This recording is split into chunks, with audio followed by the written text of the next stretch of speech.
আমরা ইদানিং দেখেছি যে পাকিস্তানে ভয়াবহ বন্যা, খায়বার পাখতুসহ অনেক প্রদেশগুলো ডুবে গিয়েছে, অসংখ্য মানুষের প্রাণহানি হয়েছে। ভয়াবহ এই দুর্ঘটনা, আল্লাহর পক্ষ থেকে ভয়াবহ এই আযাব, এটা আমাদের জন্য একটা সতর্কীকরণ। পাকিস্তানে যেই দুর্বিষহ বৃষ্টি বর্ষণের কারণে আপনি দেখেছেন বোমা যেইভাবে একটা জায়গায় বাস্ট হয়, বৃষ্টির ঠিক তদ্রূপ একটা জায়গায় বাস্ট হয়েছে।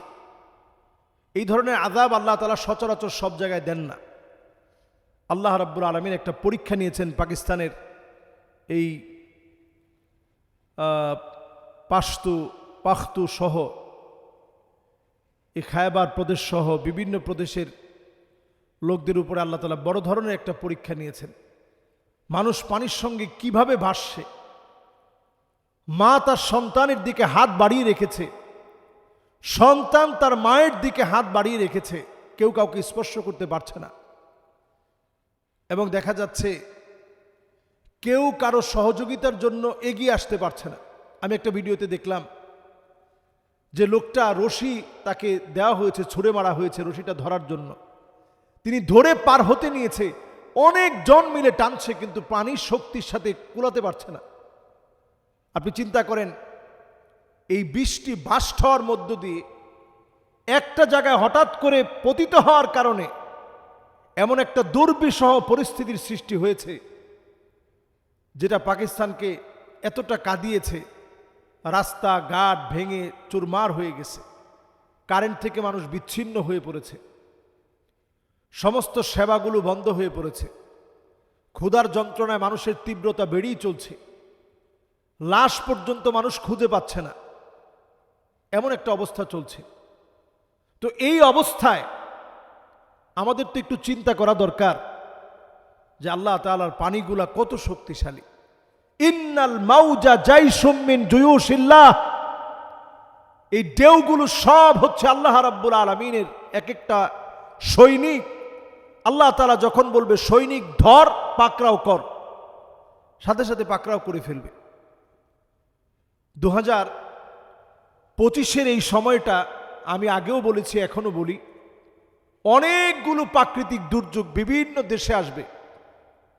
প্রাকৃতিক দুর্যোগগুলো এজন্য আসবে কারণ অলরেডি ইহুদিরা লাল গরুগুলো কিনে প্রস্তুত রেখেছে, এগুলো জবাই করে এগুলোকে পুড়িয়ে সে ছাইগুলো ইহুদিদের ঘরে ঘরে ঘরে ঘরে ঘরে ঘরে সব বিতরণ করা হবে। এর মধ্য দিয়ে তারা সুলাইমান আলাইহিসসালাতু ওয়াসসালাম যে বাইতুল মুকাদ্দাস নির্মাণ করেছিলেন, তারপরে আরো একবার নির্মাণ হয়েছে, বর্তমানের যে হালতে আছে ওই জায়গাতে তারা একটা থার্ড টেম্পল তৈরি করবে। এই থার্ড টেম্পল তৈরি করার জন্য তারা একেবারে প্রস্তুত। তো যখন তারা এইভাবে প্রস্তুতি নিচ্ছে, আমরা মুসলমানেরা যদি তাদের পক্ষে না বলি, একটা একটা মুসলিম দেশে আল্লাহ তাআলা আযাব দিয়ে পাকড়াও করবেন, একটা একটা মুসলিম দেশকে আল্লাহ তাআলা ধরবেন, বাংলাদেশকে আল্লাহ তাআলা ছেড়ে দিবেন না। কোরআনুল কারীম আল্লাহ রাব্বুল আলামিন বলছেন, আল্লাহ তাআলা পরিষ্কার বলছেন, ওয়াত্তাকু ফিতনাতাল লা তুসিবান্নাল্লাযীনা যালামু মিনকুম খাসসাহ ওয়া'লামু আন্নাল্লাহা শাদীদুল ইকাব। আল্লাহ তাআলা বলছেন, ভয় করো আমার আযাবকে। এই আযাব যখন আসবে একটা একটা করে আমি সবাইরে পাকড়াও করব। আমি তো স্বচক্ষে দেখতেছি মুসলিম বিশ্বে আযাব আসার সময়টা চলে আসছে। দুবাই অনেক বড় আযাবের সম্মুখীন হবে, সৌদি আরব অনেক বড় আযাবের সম্মুখীন হবে, কাতার, কুয়েত, বাহরাইন প্রত্যেকটা অনেক বড় বড় আযাবের সম্মুখীন হবে অচিরেই। বাংলাদেশের ভয়াবহতা কেমন হবে এটা আমরা চিন্তা করতে পারি না। আল্লাহর কাছে আমি পানাহ চাই, এই দেশটার প্রতি আল্লাহ যদি মায়া করে যদি না ছাড়ে, কত বড় আযাব আসবে এটা আমরা চিন্তা করতে পারি না। বাংলাদেশের জন্য অপেক্ষা করতেছে, যেটা পৃথিবীর সবচেয়ে ভয়াবহ ভূমিকম্প এই দেশটার মধ্যে হতে পারে। কারণ আমরা আমাদের ঢাকা শহরটাকে গুনাহের রাজ্য বানিয়ে ফেলেছি। আর এখনকার সময়ে মানুষের কোনো নিরাপত্তাই নেই।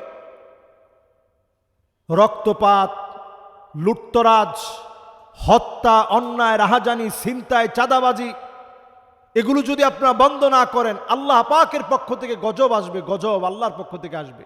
এমন গজব আসবে যেই গজবকে আটকানোর মতো ক্ষমতা কারণে আল্লাহর কোনো আযাবকে আপনি আটকাতে পারবেন না। সেটা হতে পারে এই যে বৃষ্টি আসা, এই যে বৃষ্টি হঠাৎ করে পাকিস্তানে আজকে এই ভয়াবহ অবস্থা, এই বৃষ্টি বাংলাদেশে আসবে না এমনটা বলার তো কোনো সুযোগ নেই। বাংলাদেশের টেকটনিক প্লেটটা নড়বড়ে হয়ে গেছে এবং এটা যে কোনো মুহূর্তে ভয়ঙ্কর অবস্থায় যাবে এবং 9.5 মাত্রার একটা ভূমিকম্প মাআযাল্লাহ বাংলাদেশের দিকে হবে। যদি হয়, বাংলাদেশে কয়েক কোটি মানুষ মারা যাবে, কয়েক কোটি। এবং এই দেশটা 100 বছরের জন্য পৃথিবীর বিভিন্ন দেশ থেকে বিচ্ছিন্ন হয়ে যাবে। আল্লাহর কাছে পানাহ চাই। এদেশের অনেক মানুষ প্রবাসে আছে এবং আল্লাহর অত্যন্ত ভালোবাসার প্রিয় মানুষ এদেশের মানুষ। আমি কোরআন কারীম থেকে একটা আয়াত থেকে সবসময় বাংলাদেশের মানুষের জন্য জবাব পাই। আল্লাহ রাব্বুল আলামিন বলছেন, আওয়ালা ইয়ারাউনা আন্নাহুম ইফতানুনা ফি কুল্লি আমিন মাররাতান আও মাররাতাইন সুম্মা লা ইয়াতুবুনা ওয়ালা হুম ইয়াযাক্কারুন। প্রত্যেকটা বছর আল্লাহ রাব্বুল আলামিন একবার অথবা দুইবার আল্লাহ তাআলা শাস্তি দেন। আল্লাহ তাআলা এরপরে দেখতে চান কারা আল্লাহর দিকে ফিরে আসে, কারা আল্লাহর কাছে তাওবা করে। বাংলাদেশের অসংখ্য মানুষ আযাব আসার আগেই আল্লাহর কাছে ধর্ণা দেয়, আল্লাহ আপনি মাফ করে দেন, আল্লাহ আপনি ক্ষমা করে দেন। এজন্য দেশের মানুষকে আল্লাহ তাআলা হেফাজত করে।